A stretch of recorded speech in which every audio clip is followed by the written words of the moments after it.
Joseph Sorty, who likely does know how to change a tire, says all these various forms of gender fluidity is just another way the left pushes their idea of sameness. The left hates differences on the whole. Yeah, you know what? That always, not always, it does strike me as odd because they view themselves as like individuals, but they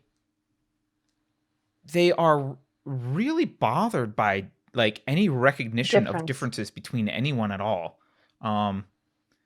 And they all do the same nonconformity thing. They all conform to a particular nonconformity look often, not all of them, but many of them do. It is odd. They do hate differences on a whole. I agree with you.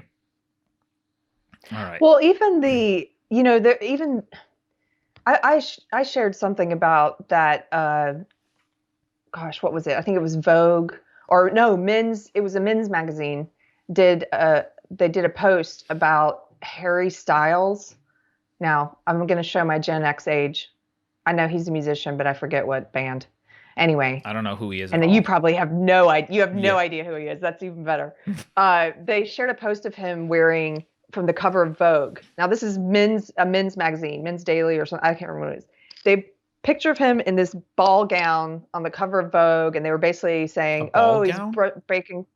Yeah, in a woman's like a beautiful for Men's Day. Right. And they said, he's breaking stereotypes and stuff.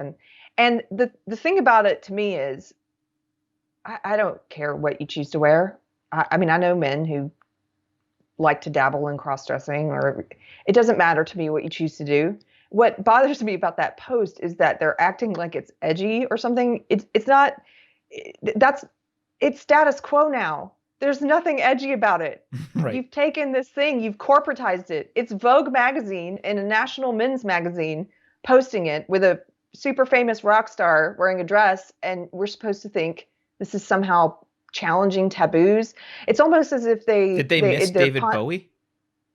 Yeah, they ignore all of the history of pop culture of musicians who've already broken these gender norm taboos before, as if it didn't exist. I was saying it's almost as if they're stuck in the 1950s and they think that we're all a bunch of rubes who need to see this man in a dress because, wow, oh my gosh, it's a man in a dress. Yeah. I can't imagine it. But it's so status quo, it's become boring. I was like, what would be subversive? Like the brawny paper towel guy is subversive now. I was going to say, like if he was in jeans and like a white t-shirt or something. Like that with boots and a cowboy hat. That would be subversive, something. Grease stains or something. If he was, the look of John Wayne, that is subversive now. Culture moves and changes. Culture is at a place where putting Harry Styles in a dress is not at all counterculture. I think the thing that bothers people about it, I'll speak for myself, but I imagine that this is the emotional reaction people have to it. Like you, I don't find it edgy. And there have been plenty of musicians who've cross-dressed or dabbled with their gender fluidity for decades. Right.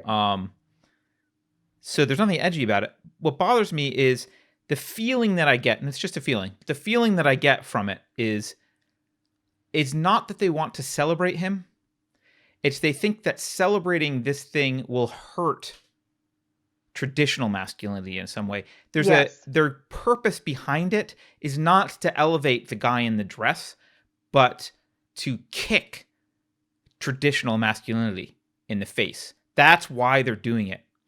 Whereas, like if you rewind historically and you look at someone like David Bowie or Boy George, there was no the acceptance of them didn't have this feeling of, and you more traditionally masculine guys suck, and only David Bowie and Boy George, like these are the new men. Like that wasn't it was more they can be like anyone else. They can be accepted. The vibe that I get from this kind of stuff now is much different. It seems to be aimed at tearing down masculinity rather than celebrating the outlying differences that do sometimes happen.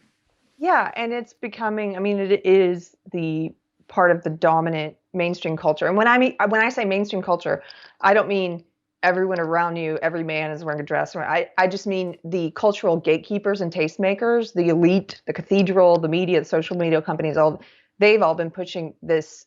They're all pushing this one idea now, or this one belief system, as we know.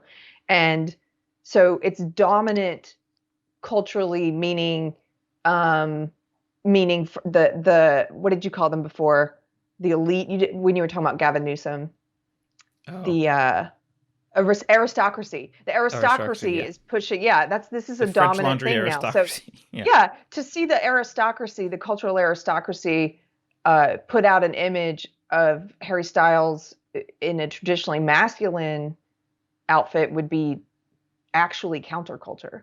Right. But Right. And you can tell because when Vogue does this, no mainstream media channel, paper or digital,